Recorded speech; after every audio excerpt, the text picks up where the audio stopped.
Hello dear students, welcome back. Today we are going to study a differential equation of a first order and first degree, which is from the paper second, calculus second. Okay, so first we see what is the differential equation. uh, in real life we use this differential equation. See, uh, to solve the physical and the real life problems mathematically, we should formulate the problem in mathematical models, right?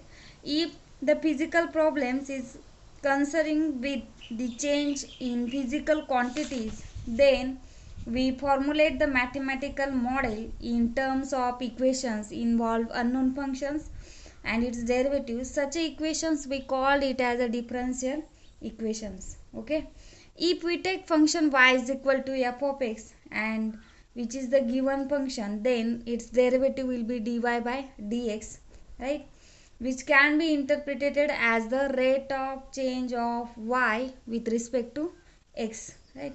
In any natural process, the variable involves their rate of change of connected with one another by means of basic scientific principles that governs the process. Okay, when this connection is expressed in mathematical symbols, the result is obtained. We call it as a differential equation. Now see, here we start our topic.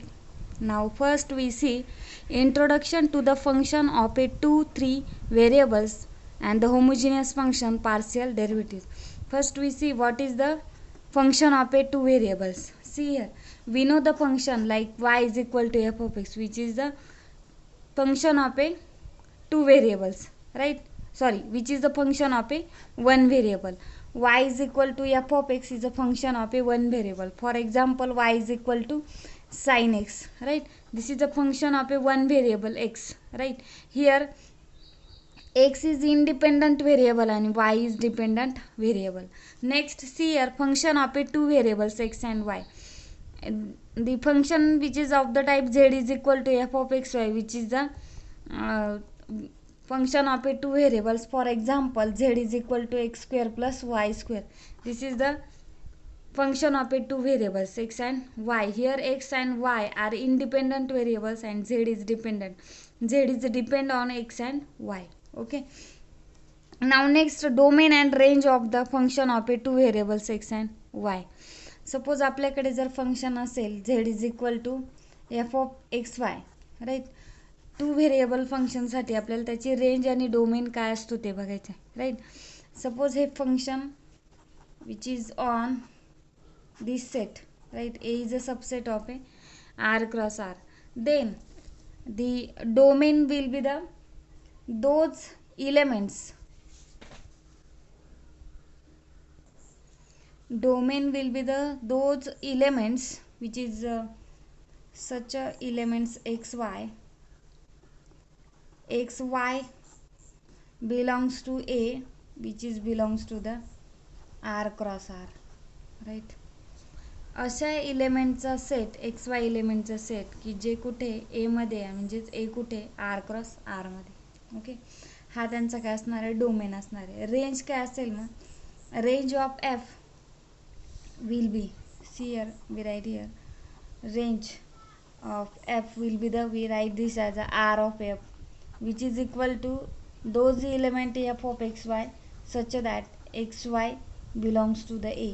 a मधले जेवढे elements असतील त्या सर्व एलिमेंटचा image set म्हणजे तुमचा काय झाला, range set झाला. Okay, next, function of a 3 variables. The function like u is equal to f of x y z, which is the function of a 3 variables. For example, u is equal to x square plus y square plus z square. This is a function of a 3 variables. Here x, y, z are the independent variables and u is dependent because u will be depend on x, y, z. जसे x, y, z च्या values change होतील तशी u ची value काय होणार आहे, change होणार आहे. म्हणजे u कशावरती डिपेंड, x, y, z वरती. Okay, next, homogeneous function of a 2 variables. So see your definition. A function of a 2 variables x and y is said to be a homogeneous function of x and y of degree n if and only if f of tx ty which is equal to t raised to n f of xy for all t is greater than 0. If this condition will be satisfied by the function of two variable, then which is the homogeneous function. Here t raised to n f of xy where t काय असणार आहे greater than 0 such that xy and tx ty are in the domain of f, which is the definition of a homogeneous function. थोडक्यात काय तर आपण एखादं example जर घेतलं याचं होमोजिनियसचं तर तुम्हाला समजेल लवकर. बघा मी ते एक एक्झाम्पल घेते. f of x Y is equal to 5x raise to 4 minus 7x cube Y plus 3x Y cube. Homogeneous म्हणजे काय, इथे जी पहिली टर्म आहे काय 5x raise to 4 raise to किती आहे एक्सच्या 4 येतोय राईट पॉवर. आता इथे X cube into Y raise to काय असणार आहे मग 1 म्हणजे 3 + 1 किती होईल 4. इथे पण पॉवर 4 आहे, इथे पण दोघांची मिळून पॉवर किती येते 4. सेम हिअर एक्सची रेंज एक्सची पॉवर काय 1 आणि वायची पॉवर काय 3 + 1 4 म्हणजे प्रत्येक टर्ममध्ये एक्स वायच्या डिग्री काय येत आहे सेम येत आहे right.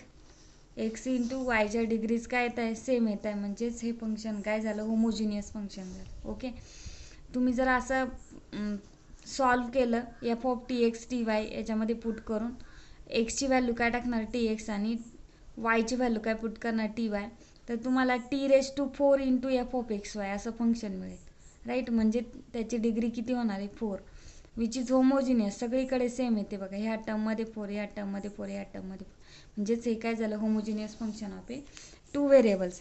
Same homogeneous function of a 3 variables. Same condition F of T X T Y T Z is equal T raise to N F of x Y Z and belongs to that and for all t is greater than 0 which is called as a homogeneous function of a 3 variables.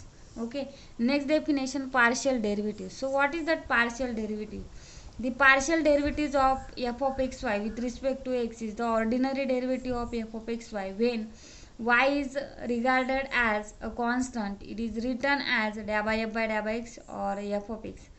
Already तुम्हाला सर्वांना partial derivative non आहे, तुम्हाला 11-12ला पण होता. Okay partial derivative जर तुम्ही with respect to x जर घेत असाल तर वाय तिथे काय असणार आहे कॉन्स्टंट असणार आहे कारण फंक्शन काय 2 variable X and Y. With respect to X घेत असाल तर वाय कॉन्स्टंट राहील, विथ रिस्पेक्ट टू वाय घेत असाल तर एक्स काय राहील कॉन्स्टंट राहील. आणि त्याचं नोटेशन काय पार्शियलचं डॅ बाय एफ बाय डॅ बाय एक्स किंवा f of x right.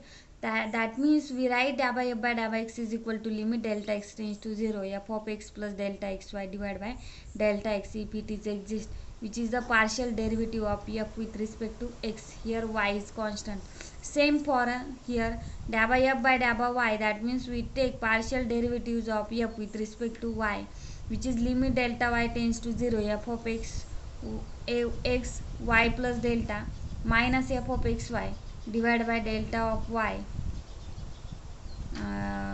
if it is exist. आता इथे माझ्याकडनं एक लिहायचं राहिलं आहे.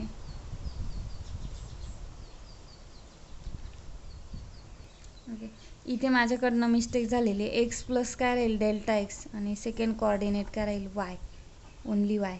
ओके इथे कॉमा येईल X plus delta X comma Y divide by delta X if it is exist then partial derivative of F with respect to X will be exist. Same for the y function derivative of f with respect to y partial derivative. Okay आता higher order partial derivative तुम्ही कसे घेतात right. आपल्याकडे F function आहे तर आपण पहिले तर डॅ बाय एफ बाय डॅ बाय एक्स घेणार. हा तुमचा काय झाला फर्स्ट ऑर्डर पार्शियल डेरिव्हेटिव्ह.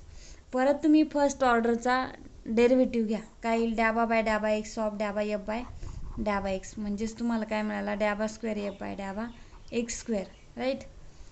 हा तुमचा काय झाला सेकंड ऑर्डर पार्शियल डेरिव्हेटिव्ह. मग थर्ड ऑर्डर काय असणार आहे पुन्हा तुम्ही याचा डेरिव्हेटिव्ह घेतला तर तो काय third order again then up to the nth up to dash dash dash तुम्ही काय घेऊ शकता पार्शियल डेरिव्हेटिव्ह घेऊ शकता राईट. मग अजून एक आहे डॅ बाय एफ बाय डॅ बाय एक्स. आधी तुम्ही एफचा विथ रिस्पेक्ट टू एक्स घेणार नंतर विथ रिस्पेक्ट टू वाय घेणार म्हणजे तुम्हाला काय मिळाला डॅ बा स्क्वेअर एफ बाय डॅ बा वाय इंटू डॅ by x which is the f of yx right. F with respect to x घेणार आणि नंतर जे फंक्शन येईल त्याचा विथ रिस्पेक्ट टू वाय घेणार, which is the f of x y. These are the mixed partial derivatives, right? Same dabba square f by dabba x dabba y f of x y. f of y x is equal to काय असतो, f of x y. Mix partial derivative काय असतात, equal असतात. Okay, same डॅबा f by डॅबा y, तुम्ही पुन्हा त्याचा डेरिव्हेटिव्ह घ्या डॅबा एफ बाय डॅबा वाय, म्हणजे काय मिळेल तुम्हाला, डॅबा स्क्वेअर एफ बाय डॅबा y square. Same process. Okay, which is the higher order differential equation, higher order partial derivative. Okay, these are the higher order partial derivative.